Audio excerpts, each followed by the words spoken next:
adalah khalifah yang akan memakmur dan juga mendamaikan. Sebelum kita nak bincang tentang daya tahan ataupun penawar yang perlu ada dalam berdepan dengan cabaran ini, mungkin kita nak kenal pasti dulu cabaran-cabaran itu. Mungkin Dr. Sharifah boleh melihat dari sudut yang lebih besar. Sebenarnya sebagai umat Islam, bagi khalifah dalam dunia ini, apakah sebenarnya cabaran yang paling besar?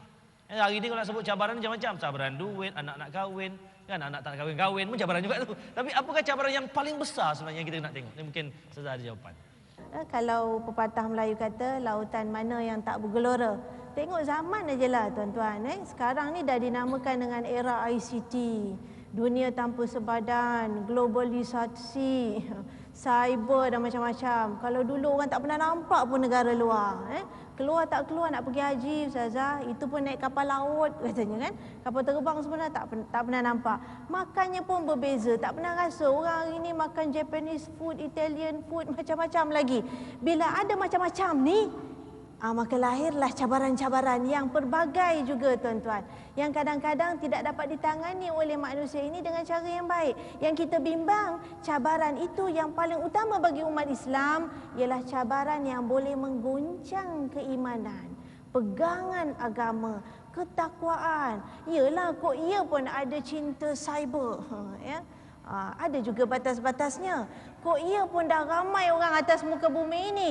Pergaulan bebas lelaki perempuan kenalah jaga. Janganlah sampai dengan hebatnya kita, dengan pergaulan dengan masyarakat yang macam-macam ini, akhirnya kita ini berjalan berpegang tangan itu biasa, walaupun tanpa akadnya. Akhirnya kita bimbang, berlakulah seks luar nikah ya, seks luar tabi'i ya, pembuangan bayi ya, na'udzubillahi min zalik, sehingga kan ya perkara-perkara itu bermerajalela dalam kehidupan umat Islam yang dikatakan khalifah fil ard itu.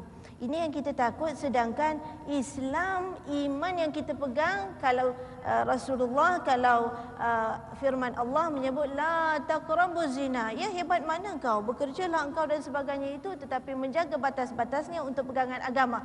Sebab itu juga Rasulullah sallallahu alaihi wasallam menyebut la yazni zani hina yazni wa huwa mu'min. Kita tidak melakukan perkara-perkara yang di luar batasan yang mengganggu keimanan kita ketika itu kita beriman. Itu yang pertama. Antara contohnya. Yang keduanya, cabaran juga bagi orang Islam ini ialah cabaran ekonomi kita. Ada juga masyarakat kita yang tak mahu dan tak mampu untuk bersaing dalam keadaan kegawatan ekonomi yang begitu pesat hari ini. Masih ada yang bermalas-malas, berpeluh tubuh, sedang orang lain pantang nampak peluang. Ini Islam kata fastabiqul khairat, kata Allah Subhanahu Wa Taala, rebut-rebut kepada peluang. Jadi kita melihat jangan sampai dengan keadaan ekonomi yang rendah, akhirnya manusia ini bila dibuang kerja stres, akhirnya ambil jalan pendek, menipulah dia, menggunakan cara-cara yang haram dan sebagainya. Nauzubillah min zalik. Wallahu a'lam.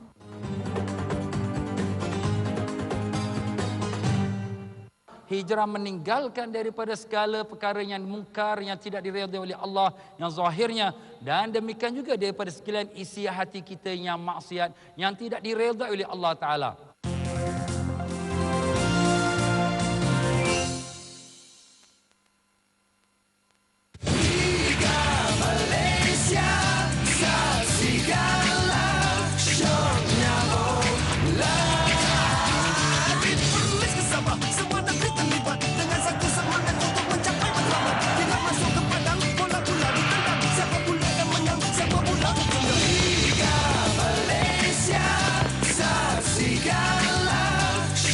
Rasai kemeriahannya di stadion anda.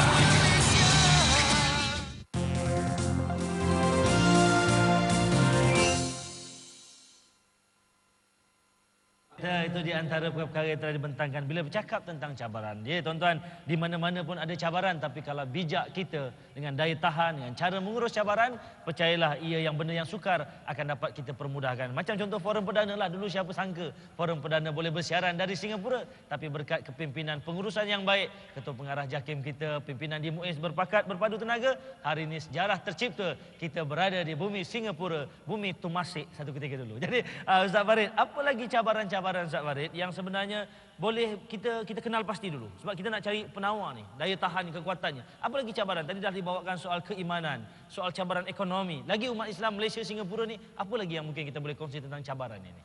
Ramai di antara kita yang tahu kita Islam dan kita beriman kepada Allah Subhanahu wa taala, tetapi kita mau lihat adakah iman dan Islam kita itu benar-benar sudah berakar umbi dalam hati perut kita. Kita mahu jaga Islam dalam kehidupan kita. Di mana saja kita dicampakkan, apa saja situasi dan keadaan kita, kita mempunyai semangat God conscious. Ataupun dalam bahasa Arabnya disebut dhamirun aiqadathu khasyatullah. Maksudnya ada fitrah naluri yang menyedarkan bahawa adanya Tuhan, Ustaz Syarif.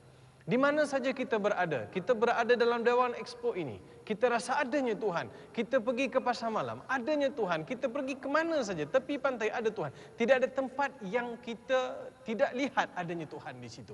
Maksudnya di mana saja kita berada, kita dapat merasakan naluri fitrah kita menyedarkan kita bahawa adanya Tuhan. Sebab itu saya ingin kongsi satu kisah secara ringkas. Apabila seorang tuan guru menyuruh anak-anak muridnya pergi menyembelih merpati yang diberikan kepada mereka dengan sebilah pisau, pergilah kamu semua sembelih burung ini di tempat tidak ada sesiapa pun melihat. Semua anak murid pergi cari tempat menyembelih burung merpati. Ada seorang anak murid kembali kepada gurunya, dia kata tidak ada tempat yang boleh aku dapati, tidak ada yang melihat. Tuan gurunya tanya, kenapa wahai anak murid? Kenapa kamu kata demikian? Kerana di mana saja saya pergi untuk menyembelih merpati ini, saya dapati Allah melihat saya. Allahu Akbar. Ini nilai keimanan yang perlu diterapkan, tuan-tuan. Kalau kita sebagai seorang ayah, kita sebagai seorang ibu, nah bacalah surah Luqman. Lihat bagaimana Luqman memberi nasihat kepada anak dia, tuan-tuan. Wa idh qala Luqmanu libni wa huwa ya'idhuhu ya bunayya la tusyrik billah inna syirka la zulmun azim. Cantik, sadaqallahul azim. Allah Ta'ala memperingatkan kita dengan lisan Nabi, dengan lisan Luqmanul Hakim. Bagaimana Luqman memperingatkan anak dia. Nasihat pertama Luqman. Dan ingatlah tatkala Luqman memberi peringatan kepada anaknya. Dipanggilnya anak itu, wahai anak kesayangan ayah, jangan kamu syirikkan Allah. Kerana perbuatan syirik itu adalah satu dosa yang cukup besar. Tengok bagaimana seorang ayah memulakan nasihat anak kepada anak yang kecil itu dengan penerapan nilai-nilai keimanan. Ini cabaran yang paling besar, Ustaz Syarin. Kerana Al-Quran seringkali mengungkapkan kalimah iman, kalimah Islam, supaya kita benar-benar memahami erti kata Islam. Kita hari ini faham, kita ni beragama Islam. Tetapi kita belum memastikan diri kita ni tunduk dan patuh kepada perintah Allah. Begitu juga kita kata kita beriman. Lisan kita memperakui. Hati kita memperakui Tuhan, memperakui agama Islam, memperakui kenabian Nabi Muhammad. Al-Quran, hari akhirat, baik buruk ketentuan Allah. Tetapi amalannya belum lagi mencapai piawaian yang dikehendaki sebagai seorang yang benar-benar bertakwa kepada Allah. Ini cabarannya, Ustaz Syarin. Terima kasih Ustaz Farid. Walau di Malaysia, walau di Singapura, cabaran keimanan dilihat oleh kedua-dua ahli panelis menjadi teras.